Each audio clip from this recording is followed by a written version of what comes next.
जन्माष्टमी का पर्व आज देश भर में धार्मिक उल्लास के साथ मनाया जा रहा है।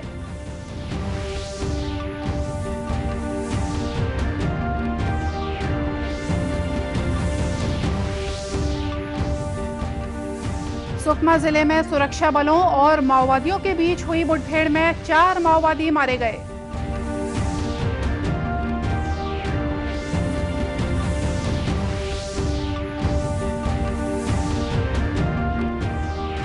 छत्तीसगढ़ में कोरोना संक्रमित व्यक्तियों की संख्या 13,000 के करीब पहुंची। रायपुर में 24 घंटों के दौरान मिले 105 मरीज।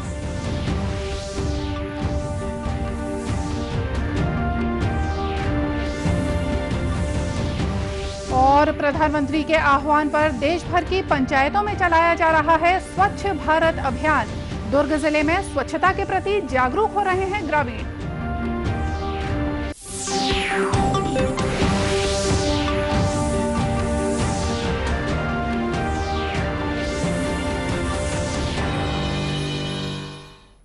नमस्कार, आप देख रहे हैं दूरदर्शन समाचार। मैं हूं मोनिका शर्मा और आइए अब देखते हैं समाचार विस्तार से। जन्माष्टमी का पर्व आज देश सहित प्रदेश भर में धार्मिक उल्लास के साथ मनाया जा रहा है। जन्माष्टमी के पर्व पर राष्ट्रपति रामनाथ कोविंद, उपराष्ट्रपति एम वेंकैया नायडू और प्रधानमंत्री नरेंद्र मोदी ने देशवासियों को अपनी बधाई और शुभकामनाएं दी हैं। इधर राजधानी रायपुर के सदर बाजार में स्थित गोपाल मंदिर में आज सुबह भक्तों को दर्शन के लिए छूट दी गई थी। उसके बाद मंदिर के पट बंद कर दिए गए।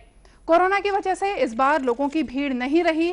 कोविड नियमों के तहत भगवान के दर्शन करने की अनुमति दी गई। जन्माष्टमी के अवसर पर राज्यपाल सुश्री अनुसुईया उइके और मुख्यमंत्री भूपेश बघेल ने प्रदेशवासियों को अपनी बधाई और शुभकामनाएं दी हैं। अपने संदेश में राज्यपाल ने कहा है कि भगवान श्री कृष्ण ने भगवत गीता के माध्यम से लोगों को जीने की सही राह दिखाई।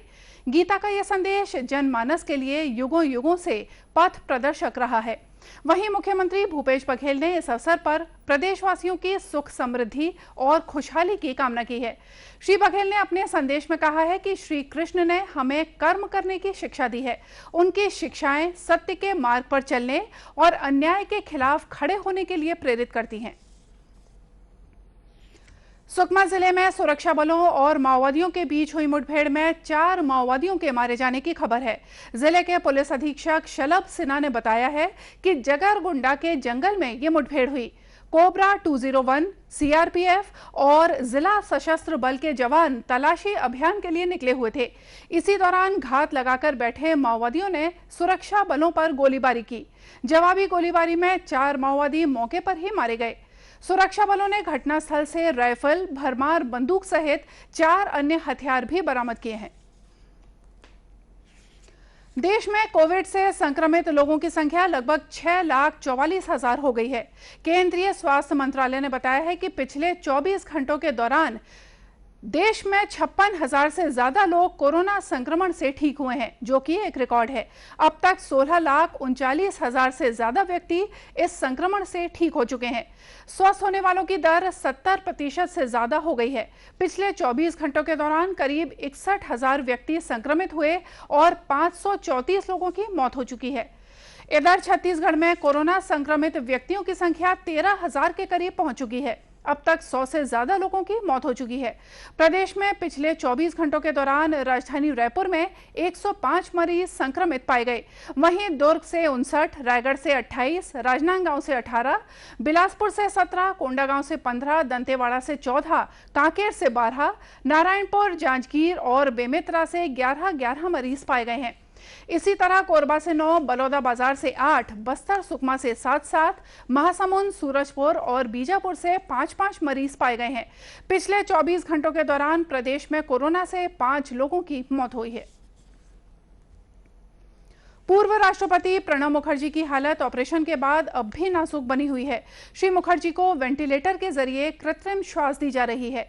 उन्हें कल नाजुक हालत में दिल्ली छावनी में सेना के रिसर्च एंड रेफरल हॉस्पिटल में भर्ती कराया गया था।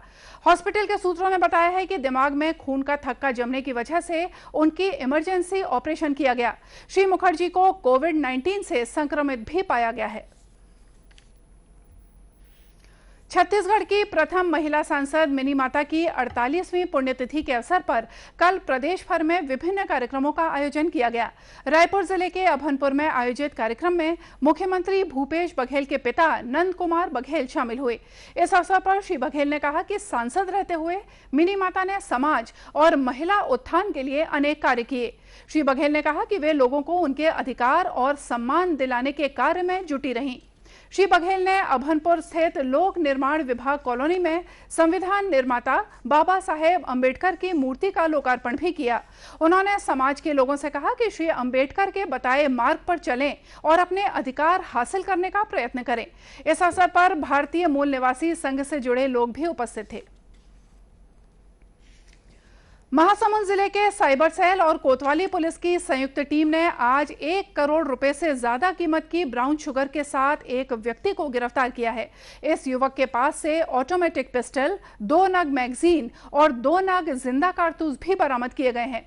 पुलिस अधीक्षक प्रफुल्ल कुमार ठाकुर ने बताया कि मुखबिर की सूचना पर व्यक्ति के खिलाफ कार्रवाई की गई। इसमें प्रारंभिक पूछताछ में कुछ और लोगों के नाम सामने आए, जिसमें कि एक मूलतः जोधपुर का रहने वाला है और एक खरियार रोड का रहने वाला है। उसके बारे में हम लोग तस्दीक कर रहे हैं। खरियार रोड के बारे में ये पता चला कि वो अभी एक प्रकरण में जेल में है। दूसरा व्यक्ति जो कि जोधपुर और जैसलमेर सीमा के पास का है, हो सकता है उसके कुछ अंतर्राष्ट्रीय लिंक भी हो सकते हैं। इस संबंध में भी हम लोग जो नेशनल एजेंसी है उनसे भी हम संपर्क कर रहे हैं। निश्चित ये बहुत बड़ा मामला है और ये महासमुंद पुलिस के लिए बहुत महत्वपूर्ण सफलता है कि इतनी बड़ी मात्रा में पहली बार छत्तीसगढ़ में ब्राउन शुगर बरामद हुआ।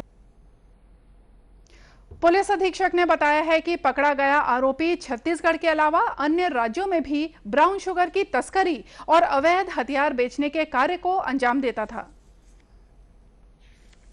प्रदेश में इन दिनों खेती किसानी का काम जोरों पर चल रहा है। किसान कृषि कार्य में जुटे हुए हैं। वहीं कुछ जिलों में खाद की कमी की भी जानकारी मिली है। जांजगीर चांपा जिले में खाद की कमी के कारण किसानों को काफी परेशानियों का सामना करना पड़ रहा है। इस बीच कृषि विभाग ने खाद की कमी को दूर करने के लिए सेवा सहकारी समितियों में खाद का स्टॉक पहुंचाया है। कृषि विभाग के उप संचालक MR तिग्गा ने बताया कि खाद की कमी दूर करने के लिए अतिरिक्त स्टॉक मंगाया गया है। अब किसानों को पर्याप्त मात्रा में खाद मिल रही है। हाँ, थोड़ा सा खाद का किल्लत बीच में हुआ था, लेकिन कल रेक आ गया यहाँ, तो काल खाद की किल्लत तब समाप्त हो गई है। सभी सोसाइटियों में खाद भेजना शुरू कर दी है। किसी भी किसानों से अभी इस प्रकार की कठिनाई वाला दिक्कत नहीं हो रही किसानों के बीच में। जांजगीर चांपा जिले में 71,000 मैट्रिक टन खाद वितरण का लक्ष्य रखा गया है। इसके अनुपात में 69,000 मैट्रिक टन से ज्यादा खाद बांटी जा चुकी है। गौरतलब है कि जिले में 2.5 लाख हेक्टेयर क्षेत्र में धान की खेती होती है। नहर से सिंचाई की सुविधा होने के कारण यहां धान का व्यापक उत्पादन होता है। राजनांदगांव जिले के कुछ गांवों में पशुओं के संक्रमित होकर बीमार होने की खबर है। जिले के अंबागढ़ चौकी, मानपुर, मोहला, छुरिया, डोंगरगांव, छुई खदान और गंडई सहित अन्य क्षेत्रों के पशुओं में लंपी स्किन डिजीज के लक्षण देखे गए हैं। इस बीमारी के प्रकोप से पशुओं को तेज बुखार के साथ पैरों में सूजन और शरीर के विभिन्न भागों में गठान बन जाती है।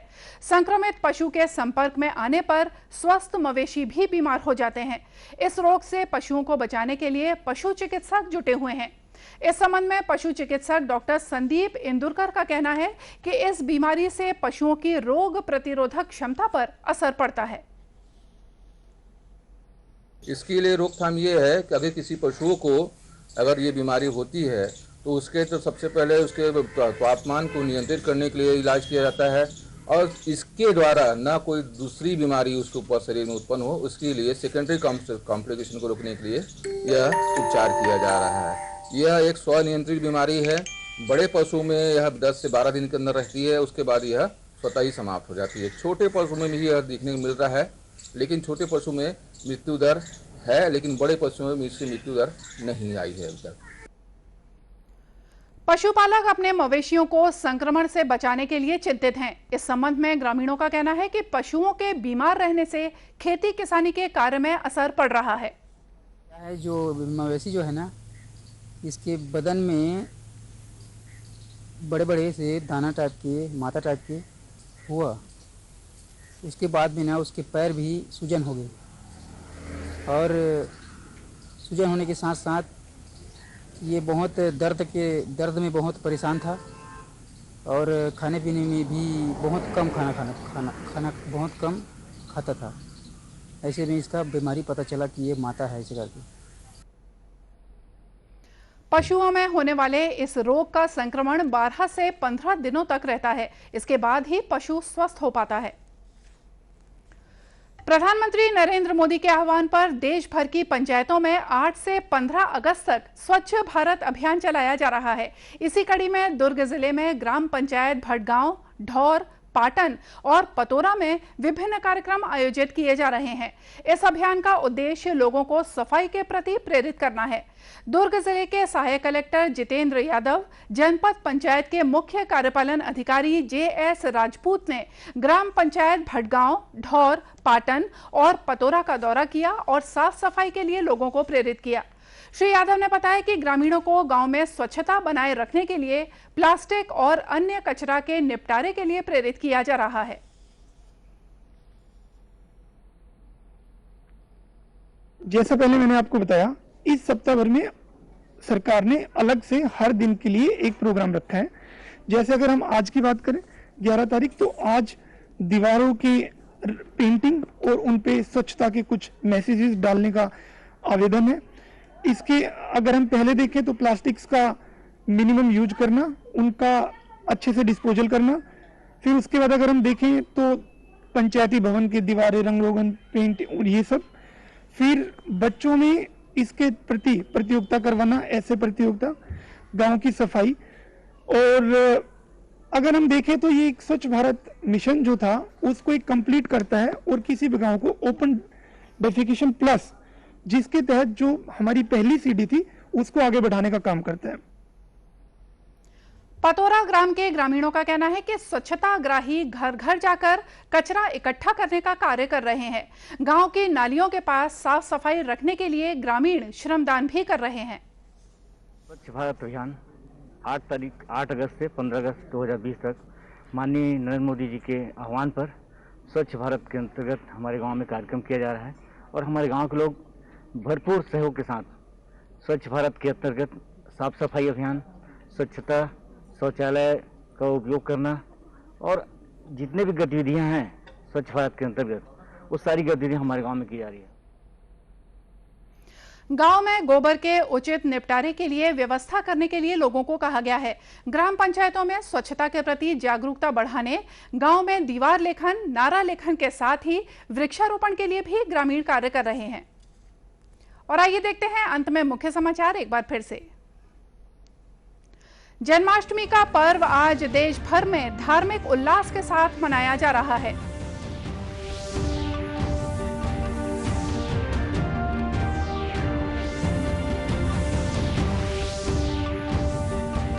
सुकमा जिले में सुरक्षा बलों और माओवादियों के बीच हुई मुठभेड़ में 4 माओवादी मारे गए।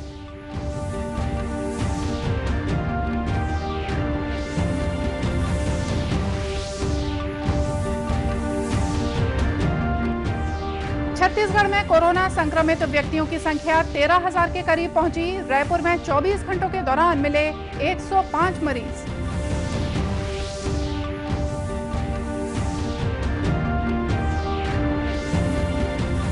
और प्रधानमंत्री के आह्वान पर देश भर की पंचायतों में चलाया जा रहा है स्वच्छ भारत अभियान। दुर्ग जिले में स्वच्छता के प्रति जागरूक हो रहे हैं ग्रामीण। और इसी के साथ ये समाचार बुलेटिन यही समाप्त हुआ। नमस्कार।